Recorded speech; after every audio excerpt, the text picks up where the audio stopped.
you know, it comes in really handy late at night when I want to go home, like I'm in Lahui, because I live near Kapa'a. So if I see something going toward Poipu, I can decline that. There you go, 3 o'clock. So after the first beach, it got kind of steep and a little bit muggier, a little bit muddier. So we busted out the poles for a little bit of extra stability, and it's been pretty helpful so far. Don't pack more than 1 liter of water per person. We brought 700 milliliter bottles and would have preferred 500 milliliter sizes to reduce carry weight. There are many streams and water crossings for refills.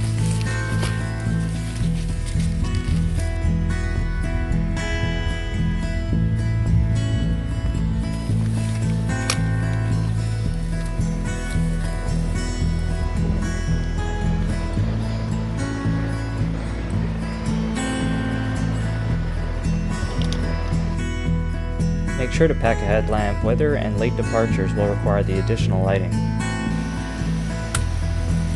So this is our campsite. We camped over here underneath this lemon lime tree. This is the first campsite before the beach. And we have some local fruit from the trail here. This is some passion fruit, some banana. These are kind of like a lemon lime type hybrid. And you can see over here there's some bananas on the trail as well.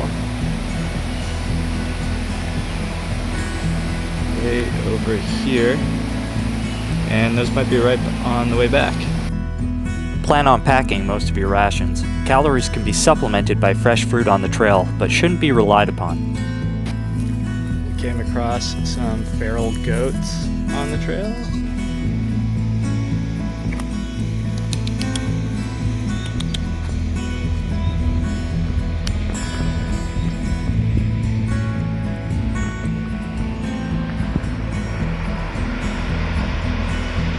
These berries you'll see all over the trail.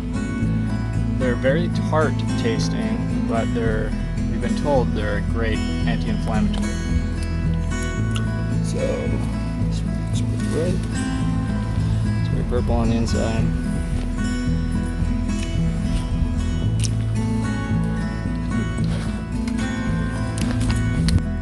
We were told by the locals on the trail that all of the fruit on the trail may not taste good, but it is edible.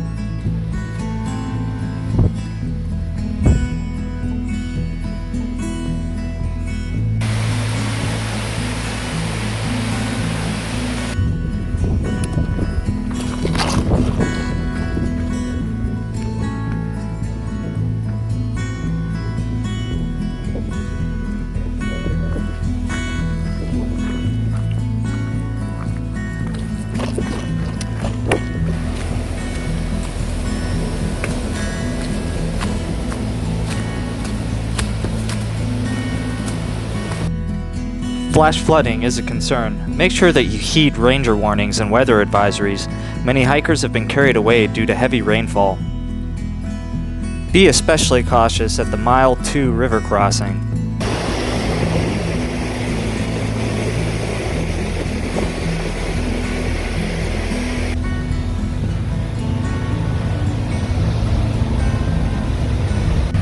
We've arrived. We've set up camp underneath a fig tree. Maybe a fig tree. Maybe a fig tree.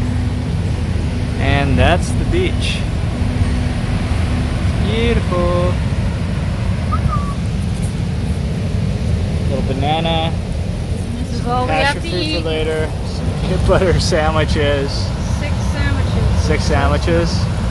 We had 2 last night, 1 each. But You thought I was crazy for bringing sandwiches.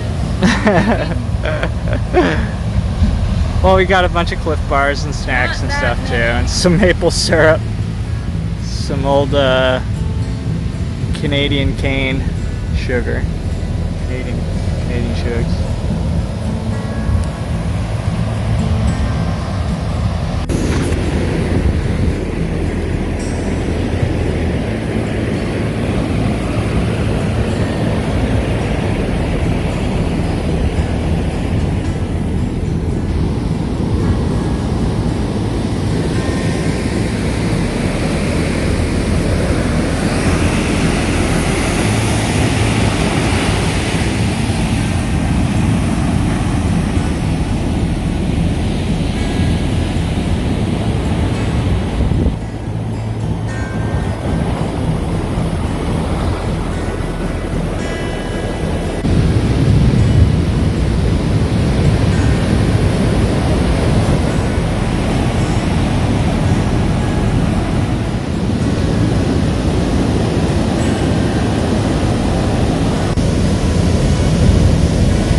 Yep. Alright, Becca is back at camp, and we're kind of low on food, so I was told that if you head up the valley, you'll be able to find kind of an abundance of fruit. So that's what I'm doing right now. Just heading up the Kalalau Valley Trail. See if we can find some food. Alright, found some oranges. You can see coming from this orange tree. If you look up, there is some oranges up there. Oh yeah. So yeah, we're trying to get those.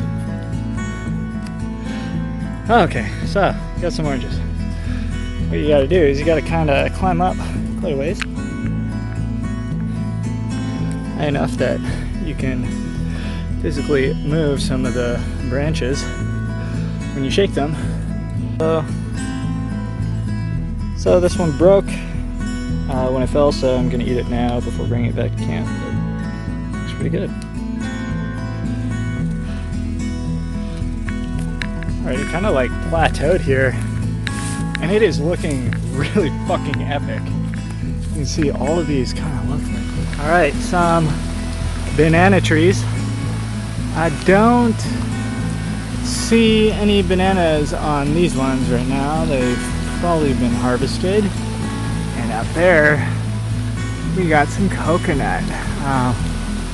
So I'm kind of hoping that some have fallen on the ground here, because I don't really have the time or wherewithal to kind of get any of those down right now, though I'd like to. But yeah, sweet. Okay, no luck with the coconut tree, but I'm gonna take a little bit of some respite here in a dreamy pool.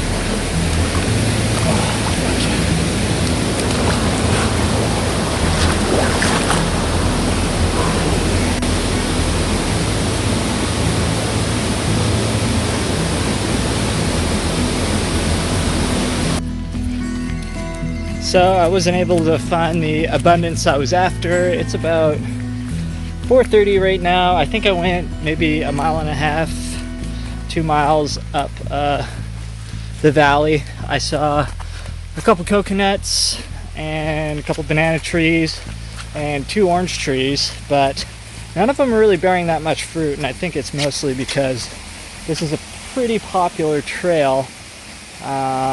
So unfortunately, I was not successful. There's a lot of like-minded people staying down on the beach that are usually up here hunting for fruit, so everything's probably been pillaged, and I don't really have the time to go further up the valley to see what's up there. So I'm gonna head back to the beach, hopefully have about 30-45 minutes with Becca on the beach, watch the sunset, and make our preparations for what will probably be a long day back to the trailhead tomorrow in one push. So pretty cool though.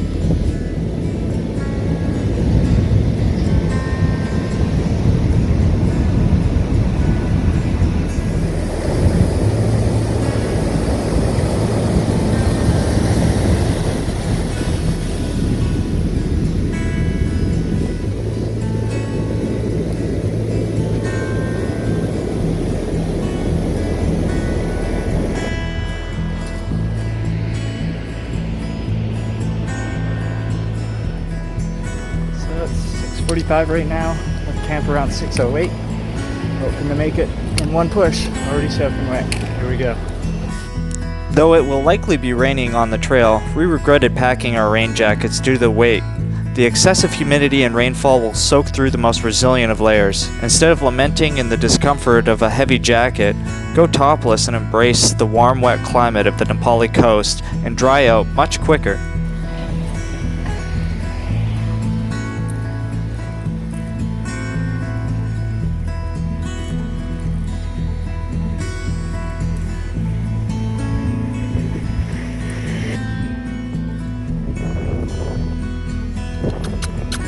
Quack.